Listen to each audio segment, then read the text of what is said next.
see this step sideways. Come round tight. To it.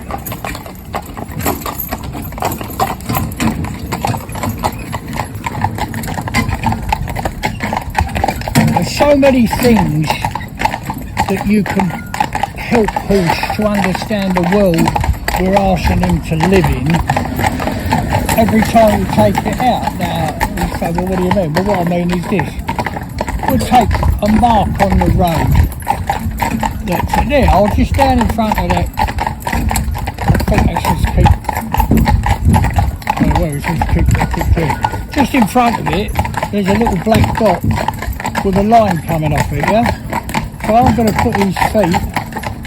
I'm going to put that black dot right under this pole. As long as there's no traffic coming to this guy, it's very quiet here, it's just...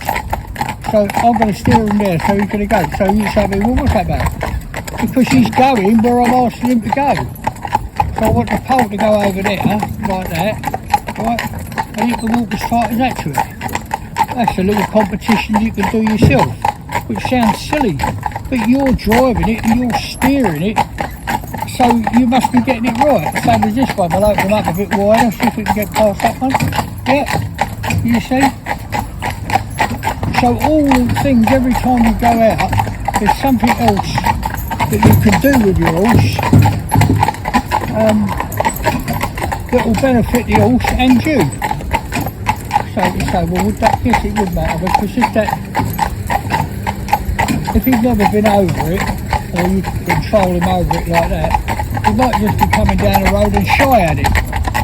Because although to us we know it's just a pothole, to him, you know, I don't know, whatever they think, it could be a brown bear that's going to jump up any minute, you know.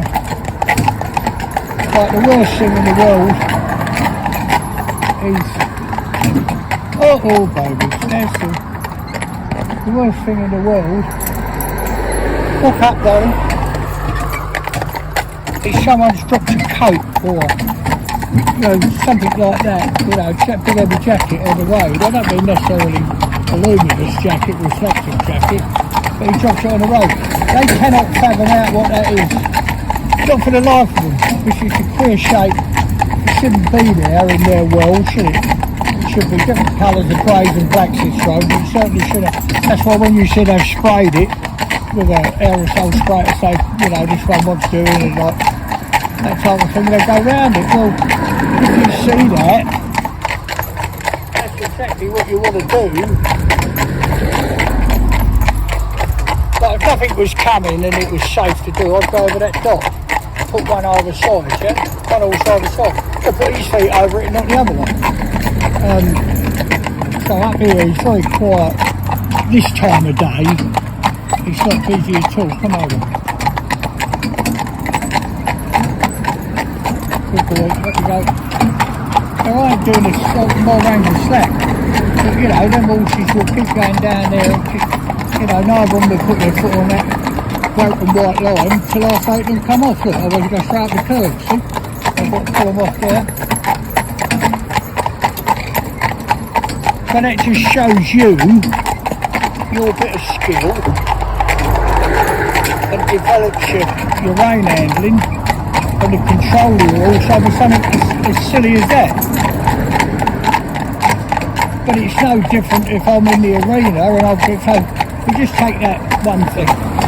We've gone over that broken white line down the road. If I took that and painted it on a big long plank, black and white, exactly the same to replicate that, it wouldn't go over it. That'd be, hang on a minute, that shouldn't be here. Do you know what I mean? It's not in the place it should be. Now if you come up to it quietly, let him put his head down and investigate it, take the time, have the patience to go like that. He might touch it with his foot, maybe not, but he will walk over it side by side, and after 10 minutes he'd walk across it, he'd come any which way at it and he wouldn't bother it. Now I know you say, well they are finite, the whole of this job is finite. It's the little tiny things, yeah, that make the foundations for a good horse. And as I say, whatever you're doing and whatever silly it seems, If he's doing it because you've asked him to, he's not being tapped with a whip. Come over, darling. He's not being tapped with a whip, so he's not being made to do anything, you know, or forced in any way behind. That's no good. No good at all. I mean, obviously, if you've got something where you're not want to stroke him. And then there's another thing they say that annoys me, really does annoy me. Tapping them with the reins, yeah? To go. But when you're training horse, how stupid a remark is that? When you're, I don't mean that really, that's what people believe, but I don't mean that people are stupid, but they you want to be able to do that, and like that, yeah? With no effect to the horse whatsoever. Right? So he's not jumping when I do that, is he? Just carrying on walking, doing the same thing I've asked him to do. Not reacting to it at all. Because he doesn't associate that with a command. You know, or a request. Yeah? Now I say command, which is a word I never want to use, but sometimes when you're in, come over there, but sometimes when you're in a situation, what he's just heard, you see this concrete lorry, make a hell of a noise when it goes past. You don't really pick it up on these cameras or phones or GoPros, whatever they call them. Don't really pick it up, but obviously it's all sloshing around inside. Anyone who's ever knocked up concrete in a small mixer will know what I mean. It's a lot of noise. Well, you don't hear that every day on the road, do you? Only when a concrete mixer comes along. So you want to be prepared for that and just think about how the horse, what we've got to do is look at the world and see the world through his eyes. And when you learn to do that, and you've got the patience to do it, anything is possible. They will do anything for you, as long as you don't hurt them. Don't smack or hurt them, because they're not going to learn. But they will remember that, and they're doing it through fear. They're doing it through fear. So, that's no good. You're not going to go anywhere with that, are you? It's going to be a problem. Come up, baby. I remember seeing this tanker here. There was a brand fire new one a couple of years ago. Brand new. And they were, I don't know, I think they were aluminium, but these ones were stainless steel. Brand new out, but it didn't have any ribs on it. It had no joins on it. It was just one long tube, completely smooth, yeah? We was coming up here. They're often picking up water here. We were coming up here, and that saw itself. It was on the inside, and it saw itself distorted. Yeah. Well, that leaped and jumped and went everywhere. But I didn't scream and shout. I just kept it in a safe position to come over. And then I went out the road and I come back down. I think we come past it 5 times. It was in that position, as I say, the roads are quite quiet this time of the mid-morning. And I let him just touch it with his lips and never bothered again with any one of them. Because she's gone and he thought, that's all right, I don't know. Yeah. But he must have thought what he was, wasn't he? You know, some sort of pear-shaped horse. So a lot of people say to me, yeah, he's a passion I have with these, and it's taken me a long time to learn what I've learned. Don't make me right, don't make anyone else right. But what I've learned for like a long time, and it's been a hard route. So there's been times when, you know, you get frustrated. Well, as I say, you've got to walk away. Although I say see the job through to the end, if you're not going to be able to make it because you're frustrated, it'll come down that range line, it'll come down the reins. Oh, that's a silly little motor car, made his pick his head up. Now why was that? Because he's got a different note on it than 90% of what he's heard today. So he's, you know, and when people say, oh yeah, but the traffic today, well that is bull. I'm sorry, it really is. Go on to Pathé News, right, and look at London traffic. There's a mounted policeman there. The traffic's all got pickled up on a junction. He pulls up, gets off his horse, and tells the horse to stand.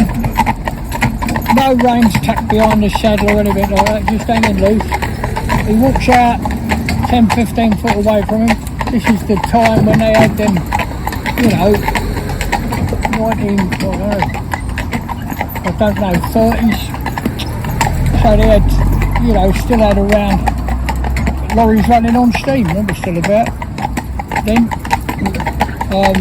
come up baby. And he gets off there, he directs all the traffic, gets it sorted out.